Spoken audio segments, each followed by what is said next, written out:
In an examination, student had to obtain 33% of the maximum marks to pass. He got 125 marks and failed by 40 marks. The maximum marks were, ठीक है, एक exam होता है जिसमें passing marks तो 33% है, लेकिन एक स्टूडेंट जो है वो 125 मार्क्स पा रहा है और 40 मार्क्स से वो फेल हो जा रहा है। तो देखिए इसमें समझने वाली बात है कि अगर वो 125 मार्क्स पा रहा है, ठीक है, और 40 मार्क्स अगर वो और पा जाता तो वो क्या हो जाता, पास हो जाता, ठीक। और हमसे मैक्सिमम मार्क्स पूछा है, तो अगर मान लीजिए कि 125 मार्क्स पाया है, अगर वो 40 मार्क्स और पा जाता तो वो क्या हो जाता, पास हो जाता कम से कम 33% से। तो यही हमारा क्या हो गया, 33% पासिंग मार्क्स हो गया। पासिंग मार्क्स कितना हो गया, 33% कितना हुआ, इन दोनों को ऐड किया तो कितना आया, 165, ठीक है। तो जब पासिंग मार्क्स इतना है, परसेंटेज इतना है, तो 100% पूरा होगा, ओवरऑल का होगा, तो कितना हो जाएगा 165, 33 इंटू 100, 33 5 टाइम में जाएगा ये, ठीक है, तो ये हो जाएगा 500, ठीक है। तो इसका मैक्सिमम मार्क्स क्या हो जाएगा 500। यहाँ पे समझ में आया आप लोग को, ये बस क्वेश्चन समझना था, अगर समझ में आ गया तो आप इसको इजीली कर लेंगे, ठीक है। चलिए नेक्स्ट क्वेश्चन देखते हैं। नेक्स्ट क्वेश्चन क्या है, in an exam 65% of the students passed in math, 48% passed in physics and 30% passed in both, ठीक है, 30% passed in both, how much percent of students failed in both subjects, ठीक है। तो देखिए इसमें हमें क्वेश्चन में दिया हुआ है, पास परसेंटेज सबका दिया हुआ है, मैथ का दिया हुआ है, फिजिक्स का दिया हुआ है और बोथ दोनों का दिया हुआ है। तो हमसे पूछा है फेल का। तो इसमें क्या करते हैं, जब भी ऐसा क्वेश्चन दिया हो तो आप क्या करें कि जो पास हो ना, पास को आप फेल में बनाओ, पहले फेल में उसको बनाओ, फिर उसको उसी में आंसर लाओ, ठीक है। जैसे कि मैथ हो गया, फिजिक्स और बोथ, ठीक है। पास कितना है इसमें 65%, और फिजिक्स में कितना है 48%, और बोथ में कितना है 30%, ठीक है। तो हमें क्या लिखना है, परसेंटेज फेल में बताना है, ठीक है। तो परसेंटेज जब फेल में बताना है तो हम फेल में ही पहले सबका निकालेंगे, ठीक है। तो जब पास 65 है तो फेल कितना हो जाएगा, 100/65 कर देंगे, ऑब्वियस बात है। तो 35% होगा ये, और ये कितना हो जाएगा 52%, और ये हो जाएगा 70%। चलिए अब यहाँ तक तो क्लियर हो गया। अब इसके बाद क्या प्रोसेस होता है कि अब जब ये निकालेंगे तो इन दोनों को क्या करेंगे, आप एक साथ ऐड कर देंगे, ठीक है। तो इन दोनों को ऐड करेंगे तो क्या आएगा 787%, और ये हो जाएगा हमारा क्या 70%। अब ये लास्ट में जब ये हो जाएगा तो इन दोनों को फिर क्या कर देंगे, सिंपल माइनस कर देंगे, और जो आएगा 17% यही हमारा आंसर हो जाएगा, ठीक है। तो एंड क्वेश्चन में चाहे अगर पहले फेल दिया हो आपसे पास पूछा हो तो आप उसको पहले पास में बनाइए, फिर उसके बाद उसको आंसर में लाना होगा, ठीक है। तो यहाँ तक तो क्लियर हो गया। हाँ तो चलिए अब देखते हैं नेक्स्ट क्वेश्चन कैसा दिया हुआ है। अच्छा एज से रिलेटेड है, ठीक है। The ratio of the age of a father and his son 10 years hence will be 5:3, while 10 years ago it was 3:1, the ratio of the age of the son to that of the father today is, यानी देखिए जैसे मान लेते हैं कि ये father और सन, ठीक है, फादर और सन, और ये है आज टुडे का मान लीजिए, ठीक है। तो पहला लाइन पढ़िए, देखिए the ratio of the age of the father and his son 10 years hence, यानी फादर और सन का जो एज का रेशियो है वो 10 साल बाद कितना है 5:3, आज से, यानी आज से, तो आज से 10 साल बाद 5:3 है, while 10 years ago it was 3:1, और आज से ही 10 साल पहले वो उसकी रेशियो है 3:1, ठीक है। यहाँ तक तो क्लियर है। यहाँ तक क्वेश्चन आएगा तो यहाँ तक कैसे कर लेंगे। अब देखो, अब इसमें क्या देखेंगे, दोनों के बीच का डिफरेंस कितनी आ रही है 2, यहाँ भी क्या आ रही है 2। तो जब दोनों में डिफरेंस 2 आ रहा है तो क्लियर ले लेंगे। अगर दोनों में डिफरेंस सेम आना चाहिए, ये भी ध्यान देना होगा, इसके बीच में डिफरेंस और इसके बीच में डिफरेंस सेम आना चाहिए।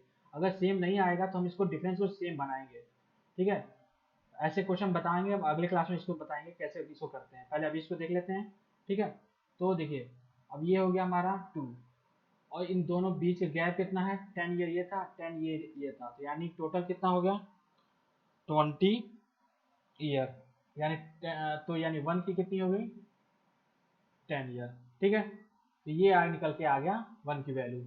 जब यहाँ से 1 की वैल्यू निकल के आ गया तो ये हम इजीली बता दें। हमें पूछा क्या, the ratio of the age of the son, यानी आज का रेशियो, आज का एज पूछा, यानी यहाँ का पूछा है हमें। ठीक है, तो पहले हम यहाँ के पहले देख लेते हैं कि पिछली बार कितना था, यानी 10, यानी 1 की वैल्यू 10 है, तो ये कितनी हो जाएगी 3 इंटू 10 30, और 1 इंटू 10 10, यानी फादर और सन जो निकालें 30 और 10 निकालें।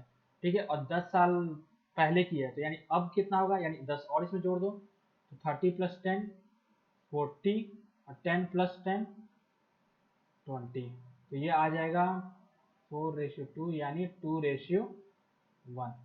लेकिन देखो यहाँ पे क्या है कि सन टू द फादर, यानी उल्टा पूछा है, सन से फादर का रेशियो पूछा है, यानी 2:1 ना हो 1:2 होगा, ये हमारा फाइनल आंसर होगा। ठीक है, क्लियर है, तो इसका आंसर ये हो जाएगा। ठीक, आप चाहे यहाँ से भी निकाल सकते हो, जैसे कि अगर यहाँ निकला था 10, यहाँ भी आप चाहो तो मल्टीप्लाई करोगे तो 50, और यहाँ आ जाएगा 30, फिर 10 ईयर्स पीछे चले जाओगे तो 40, और इसमें 10 ईयर्स पीछे जाओगे 20, तो फिर यही चीज़ बन जाएगा। ठीक है, तो फिर वैसे ही वर्क वो प्रोसेस से यही आंसर आएगा, चाहे यहाँ से आप करो तो आंसर सेम आएगा, चाहे यहाँ से करो तो भी आंसर सेम ही आएगा। ठीक है, क्लियर है, चलिए देखते हैं नेक्स्ट क्वेश्चन क्या है। हाँ, if A and B can complete piece of work in 15 days and B alone in 20 days, in how many days can A alone complete the work? ठीक है, अब देखो ये है किसका, टाइम एंड वर्क का क्वेश्चन है। ठीक, तो इसमें बोला है कि अगर ए और B can complete a piece, और अगर ए और बी मिलके एक काम, किसी काम को 15 डेज में करते हैं, और बी किसी काम को अकेले 20 डेज में करता है, तो ए अगर अकेले काम करे उस काम को तो कितने दिन में करेगा। ठीक है, तो देखो पहले इसको कैसे करेंगे, ए प्लस बी, ए किसी काम को कितने दिन करता है 15 डेज में। ठीक है, और बी किसी काम, उसी काम कितने दिन करता है 20 डेज में। ठीक, तो एफिशिएंसी का फॉर्मूला भी वैसे आप जानते हो, वर्क अपॉन टाइम होता है। ठीक है, तो देखो यहाँ पे वर्क निकालना होगा हमें, तो इसमें ऐसा नंबर लेंगे जो इन दोनों से डिविजिबल होगा, और उसके लिए क्या करेंगे, एलसीएम ले लेंगे। तो एलसीएम लेंगे तो यहाँ क्लियर है कि 60 आएगा। ठीक है, तो अब यहाँ पे एफिशिएंसी निकालेंगे, तो एफिशिएंसी निकालने क्या करेंगे, ये वर्क है, टाइम है, तो डिवाइड करेंगे तो क्या आएगा 4, वैसे इसको 60/20 करेंगे तो क्या आएगा 3। ठीक है, अब ये एफिशिएंसी आ गया किसका, ए प्लस बी का और बी का। अगर सिर्फ ए का पूछा तो ए की एफिशिएंसी सिर्फ कितनी आएगी, बी की वैल्यू यहाँ 3 रखेंगे तो ए की वैल्यू कितनी आ जाएगी 1 आ जाएगी। ठीक है, ए की वैल्यू 1 आ गई, तो अगर पूछा है कितने दिन में, तो टोटल वर्क कितना है 60/1 कर देंगे, तो यानी 60 डेज में ए कंप्लीट करेगा काम को। ठीक है, तो इसका आंसर क्या हो जाएगा 60। क्लियर है, ठीक है, तो अब देखते हैं नेक्स्ट क्वेश्चन कैसा आया था। The speed of A and B are in the ratio 3:4, किसी ए और बी है, उनकी स्पीड का रेशियो दिया हुआ है हमको कि 3 है और 4 है, और A takes 20 minutes more than B to reach a destination, यानी ए 20 मिनट ज़्यादा टाइम लगा रहा है बी से। ठीक है, किसी जगह पे पहुंचने में। ठीक है, तो in what time does a reach the destination. ठीक, तो देखिए पहले देखते हैं क्वेश्चन में दिया गया है, स्पीड दिया हुआ है कितना, ए रेशियो बी 3:4। ठीक है, तो इसका एक सिंपल सा फॉर्मूला होता है, क्या होता है, time is equal to distance upon speed, ये आप लोग पता होगा, पढ़े ही होंगे। तो टाइम क्या होता है, इन्वर्सली प्रोपोर्शनल होता है किसके, स्पीड से। ठीक है, तो अगर यहाँ पे स्पीड ये दिया हुआ है तो टाइम क्या हो जाएगा इसका इन्वर्सली प्रोपोर्शनल, यानी उल्टा हो जाएगा 4:3।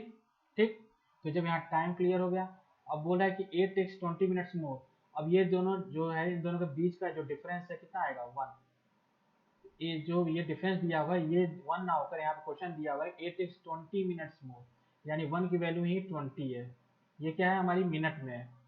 तो अगर हम इसको आवर में निकालेंगे तो 20/60, यानी 1/3 आवर, तो ये 1/3 आवर हो गया। हमसे पूछा क्या है टाइम, तो टाइम क्या है, 4 का है, 4 है, ए का टाइम कितना है, 4 ही है ना, तो यानी इसमें इसको क्या करेंगे, मल्टीप्लाई कर देंगे, तो 4 इंटू 1/3, यानी कितना आ जाएगा, 4/3।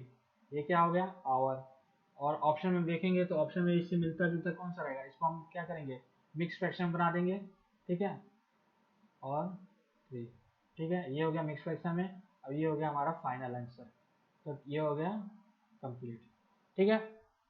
तो आज इतना ही रहने देते हैं, ठीक है। और आपको कैसा लगा सेशन बताइएगा, हमें लाइक और शेयर कीजिएगा प्लीज़, और कमेंट जरूर करके बताइए कैसा लगा सेशन। और हम इसका सेकंड पार्ट भी लेकर आएंगे, उसमें और अच्छे अच्छे क्वेश्चन लेकर आएंगे, ठीक है। तब तक के लिए थैंक यू।